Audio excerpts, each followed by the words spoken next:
మిత్రులకు నమస్కారం. వనజ తాతినేని కథల ఛానల్కు సుస్వాగతం.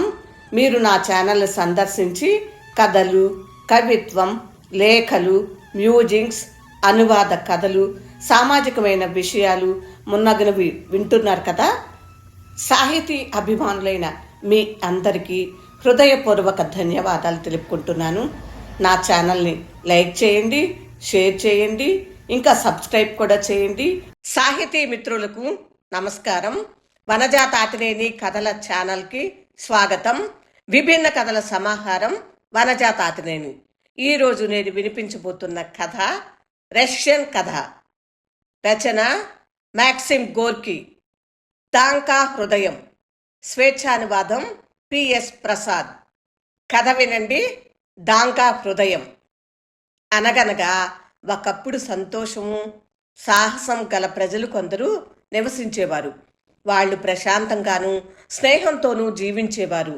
కానీ వాళ్లకు చెడు రోజులు వచ్చాయి. శత్రువులు వచ్చి వాళ్లను దూరంగా అడవిలోకి తరిమారు. అక్కడ చలి, చీకటి తాండవించేది. సూర్యకిరణాలు ఆ ప్రదేశంలో ప్రవేశించేవి కావు. అప్పుడు స్త్రీలు, పిల్లలు ఏడవటం మొదలుపెట్టారు. మగవాళ్ళు అడవిలో నుంచి బయటపడటం ఎలా అని ఆలోచన మొదలుపెట్టారు. అందుకు 2 మార్గాలున్నాయి. మొదటిది వెనక్కి, అక్కడ బలవంతమైన క్రూర శత్రువులున్నారు. రెండోది ముందుకు, అక్కడ దట్టమైన అడవి ఉంది. వాళ్ళంతా కూర్చుని ఆలోచించి శత్రువుల వద్దకు వెళ్ళి తమ స్వాతంత్రాన్ని బలి చేయాలనుకున్నారు. కానీ శక్తివంతుడైన దాంకా వారినందరినీ ఆపాడు. తన ప్రజలందరిలోనూ దాంకాయే సమర్థుడు. అతడు తన మిత్రులతో ఇలా అన్నాడు: మనము ఎవరి కోసము ఆగనక్కర్లేదు. మనం కేవలం అనవసరంగా మన శక్తిని వృధా చేస్తున్నాము. లేవండి, అడవిలోకి వెళ్ళి పూర్తిగా దాటుదాము, పదండి. ప్రజలు అతన్ని చూసి అతను తమకన్నా శక్తివంతుడనుకున్నారు. ఎందుకంటే అతని కళ్ళల్లో కణ కణ మండే అగ్ని గోచరించింది. మమ్మల్ని నడుపు అన్నారు వాళ్ళు. దాంకా వాళ్ళని నడిపాడు. ఆ మార్గం మహా కఠోరంగా ఉంది. వాళ్ళు చాలా దూరం వెళ్ళారు. అడవి అంతా చీకటిగా దట్టంగా మారుతుంది. అందరి శక్తి తగ్గిపోతుంది. తమకు నాయకత్వం వహిస్తున్న అతడు ఎంత పనికి మాలినవాడో, ఎంత చిన్నవాడో, అనుభవశూన్యుడోనని వారు అనుకోవటం మొదలుపెట్టారు.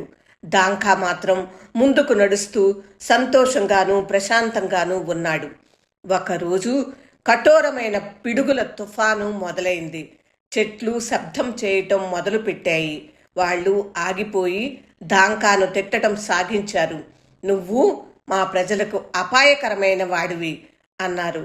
నువ్వు మమ్మల్ని అడవిలోకి తెచ్చావు. మేము అలసిపోయాం, సుదూరం నడవలేం. అందువల్ల నువ్వు నాశనం అవుతావు. మీరు నడపమన్నారు, నడిపాను అని దాంకా అరిచాడు. మీకంటే నేను చిన్నవాణ్ణి, కానీ మిమ్మల్ని నడిపే శక్తి నాకుంది. అందువల్లే మిమ్మల్ని నడిపాను. ఆ మాటలు వాళ్ళకి ఇంకా కోపం తెప్పించాయి. నువ్వు చస్తావు అని వాళ్ళు అరిచారు. అడవి అంతా మారుమోగింది.